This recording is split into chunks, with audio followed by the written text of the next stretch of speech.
নমস্কার বন্ধুরা, কল্যাণীর কিচেনে আপনাদের সবাইকে স্বাগত।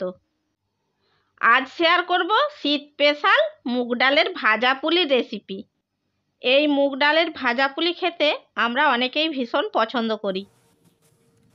এই মুগ ডালের ভাজা পুলি বানানো ভীষণই সহজ, আর এটা বানাতে খুব বেশি উপকরণের দরকার হয় না। সব থেকে বড় কথা হলো এই মুগ ডালের ভাজা পুলিকে 10 থেকে 12 দিন স্টোর করে রাখতে পারবেন। চলুন বন্ধুরা, আর কথা না বাড়িয়ে কিভাবে মুগ ডালের ভাজা পুলি বানানো যায় সেটা শুরু করা যাক। মুগ ডালের ভাজা পুলি বানানোর জন্য সবার আগে আমি পুরটা তৈরি করে নেব। পুরটা তৈরি করে নেওয়ার জন্য একটি ফ্রাই প্যানের মধ্যে দিয়ে দিচ্ছি 1 বাটি নারকেল কোড়া। এবার ওই নারকেল কোড়ার মধ্যে দিয়ে দিচ্ছি ওই বাটিরই হাফ বাটি খেজুরের গুড়। আপনারা চাইলে এখানে খেজুর গুড়ের পরিবর্তে আখের গুড় কিংবা চিনি ব্যবহার করতে পারেন, তবে খেজুর গুড় দিলে এর টেস্টটা খুব ভালো হয়। এবার নারকেল কোড়াটাকে মিনিট 5 সময় ধরে একটু পাক দিয়ে নেব। যেভাবে আমরা নাড়ু বানানোর সময় নারকেল কোড়াকে পাক দিই সেই রকমই পাক দিয়ে নেব, তবে খুব বেশি পাক দেওয়ার দরকার নেই। দেখুন বন্ধুরা, নারকেলের পুরটা প্রায় রেডি হয়ে এসেছে। নারকেলের পুরটা আমাদের রেডি হয়ে গেছে। এবার আমি গ্যাসের ফ্লেমটা বন্ধ করে দিচ্ছি। এরপর এই নারকেলের পুরটাকে ঠান্ডা করে নিতে হবে। এবার গ্যাসের ওপরে একটি কড়াই বসিয়ে দিয়েছি, এর মধ্যে দিয়ে দিচ্ছি 1 বাটি মুগ ডাল। এবার মুগ ডালকে হালকা করে ভেজে নেব। মুগ ডালকে খুব বেশি লাল লাল করে ভাজার দরকার নেই, হালকা করে ভেজে নিলেই হবে। আমি এখানে লো টু মিডিয়াম ফ্লেমে মুগ ডালটাকে হালকা করে ভেজে নিচ্ছি।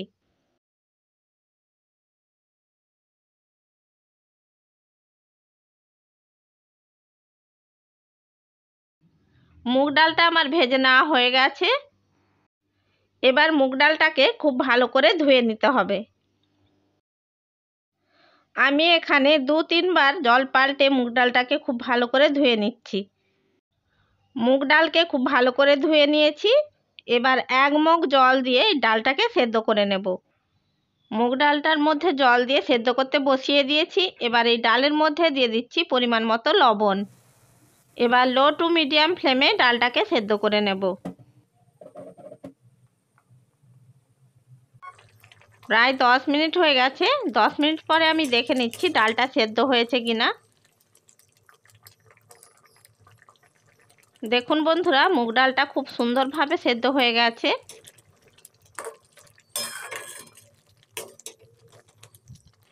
এবার এই মুগ ডালটাকে একটি ডাল ঘুটুনির সাহায্যে খুব ভালো করে ম্যাশ করে নেব।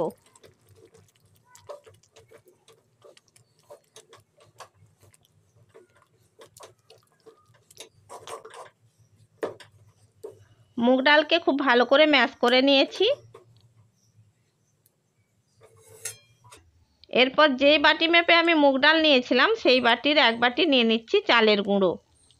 এর থেকে বেশি চালের গুঁড়ো আর দেওয়া যাবে না। এর থেকে বেশি চালের গুঁড়ো দিলে তাহলে কিন্তু ডোটা শক্ত হয়ে যাবে।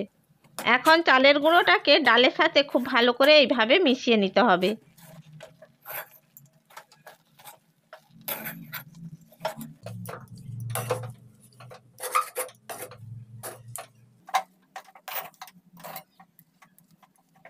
চালের গুঁড়োকে ডালের সাথে খুব ভালো করে মিশিয়ে নিয়েছি।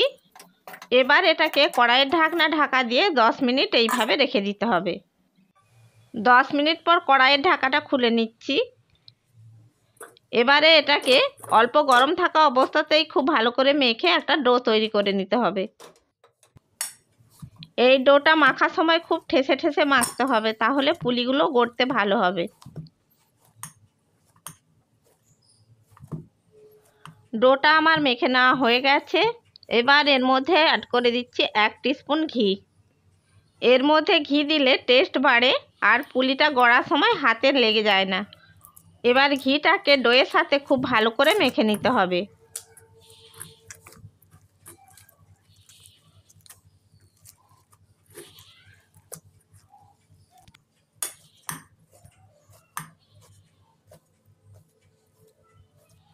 ঘি ডোয়ের সাথে খুব ভালো করে মেখে নিয়েছি। এরপর এই ডোটাকে একটি থালার মধ্যে নিয়ে নিচ্ছি। ডোকে থালার মধ্যে নেওয়ার পর এর ওপর দিয়ে একটি ভিজা কাপড় চাপিয়ে দিচ্ছি। ভিজে কাপড় দিয়ে ডোটা ঢেকে রাখলে পুলিগুলো আর ফেটে যায় না। এবার ডোটা থেকে পরিমাণ মতো লেচি নিয়ে হাতের মধ্যে প্রথমে এইভাবে চেপে নিতে হবে। তারপর দুটো হাতের তালুর সাহায্যে এটাকে খুব ভালো করে গোল করে ঘুরিয়ে নিতে হবে। দুটো হাতের তালুর সাহায্যে ঘুরিয়ে এটাকে চ্যাপ্টা করে নেওয়ার পর এটাকে বাটির মতো গড়ে নিতে হবে। আমি এটাকে দুটো হাতের আঙুলের সাহায্যে চেপে চেপে বাটির মতো গড়ে নিচ্ছি। দেখুন বন্ধুরা, আমি একটা লেচিকে বাটির মতো গড়ে নিয়েছি। এবার এর মধ্যে পুর ভরে নেব। আমি পরিমাণ মতো পুর এর মধ্যে ভরে নিয়েছি। এবার দুদিক থেকে চেপে আঙুলের সাহায্যে এর মুখটা এইভাবে বন্ধ করে নিতে হবে। এরপর এটাকে এইভাবে মুড়ে নিতে হবে। একটার ওপর একটা চেপে এইভাবে মুড়ে নিতে হবে।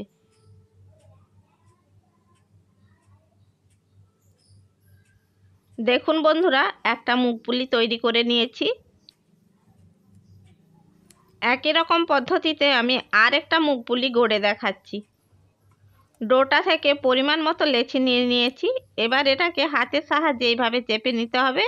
তারপর দু হাতের তালুর সাহায্যে এটাকে গোল করে চ্যাপ্টা করে নিতে হবে। এবার এটাকে আঙুলের সাহায্যে বাটির মতো গড়ে নিতে হবে।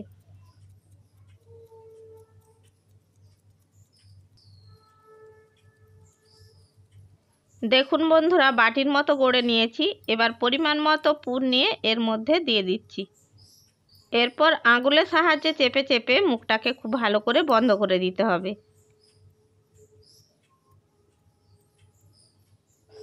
মুখটাকে খুব ভালো করে বন্ধ করে দেওয়ার পর আঙুলের সাহায্যে এইভাবে ডিজাইন করে নিতে হবে। দেখুন বন্ধুরা, আমি আরেকটা পুলি তৈরি করে নিয়েছি। একই রকম পদ্ধতিতে আমি সমস্ত পুলিগুলো গড়ে নিচ্ছি। দেখুন বন্ধুরা, আমার সমস্ত পুলিগুলো গড়ে নেওয়া হয়ে গেছে। এবার এগুলোকে ভেজে নেব।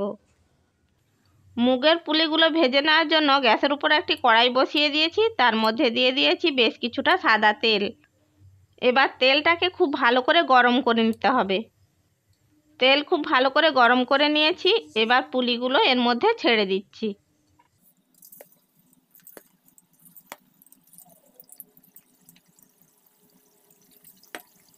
বন্ধুরা, এখানে একটা জিনিস খুব ভালো করে মাথায় রাখতে হবে, মুগ পুলিগুলো ভাজার সময় তেল খুব গরম হতে হবে আর হাই ফ্লেমে মুগ পুলিগুলোকে ভাজতে হবে। তা না হলে মুগ পুলিগুলো ফেটে যেতে পারে।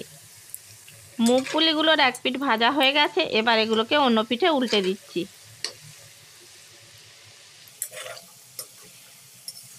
এইভাবে উল্টে পাল্টে এগুলোকে একটু লাল লাল করে ভেজে নিতে হবে।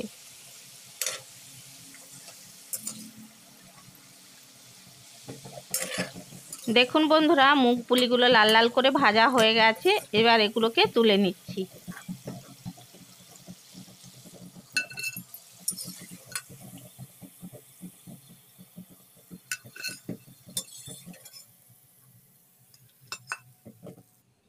একই রকম পদ্ধতিতে আমি সমস্ত মুগ পুলিগুলোকে ভেজে নিচ্ছি।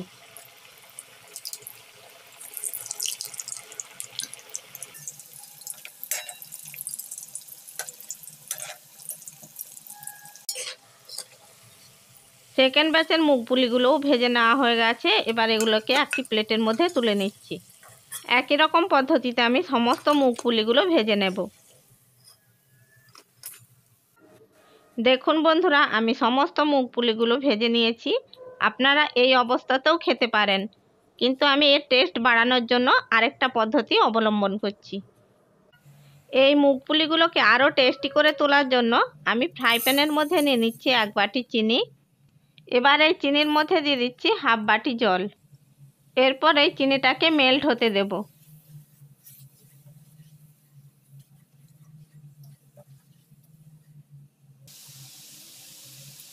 চিনি মেল্ট হয়ে গেছে। শিরাটা যতক্ষণ না আঠালো হচ্ছে ততক্ষণ ফুটিয়ে নিতে হবে।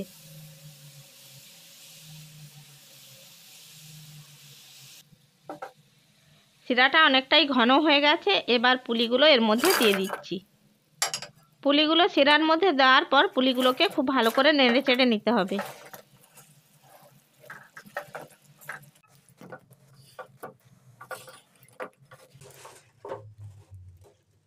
পুলিগুলোকে শিরার মধ্যে খুব ভালো করে নেড়ে চেড়ে নিয়েছি। দেখুন বন্ধুরা, পুলিগুলোর গায়ে দানা দানা জমে গেছে। আমাদের মুগ ডালের ভাজা পুলি একদম রেডি হয়ে গেছে। এবার আমি এই মুগ ডালের ভাজা পুলিগুলোকে একটি প্লেটের মধ্যে সার্ভ করে নিচ্ছি।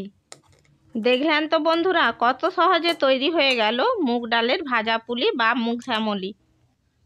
বন্ধুরা, আপনারাও বাড়িতে মুগ ডালের ভাজা পুলি তৈরি করে ফেলুন। আশা করি আমার এই মুগ ডালের ভাজা পুলি বা মুগ শ্যামলির রেসিপিটা আপনাদের ভালো লেগে থাকবে।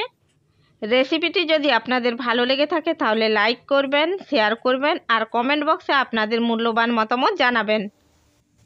আর এই রকম আরও নানা রকমের রেসিপি পাওয়ার জন্য আমার চ্যানেলটিকে সাবস্ক্রাইব করে বেল আইকনটি প্রেস করে দেবেন। তাহলে বন্ধুরা, যখনই আমি ভিডিও ছাড়বো নোটিফিকেশানটা সবার আগে আপনার কাছে পৌঁছে যাবে। চ্যানেলে যদি নতুন বন্ধু হয়ে থাকেন চ্যানেলটিকে সাবস্ক্রাইব করার জন্য অনুরোধ রইল। ভালো থাকবেন, সুস্থ থাকবেন। ধন্যবাদ।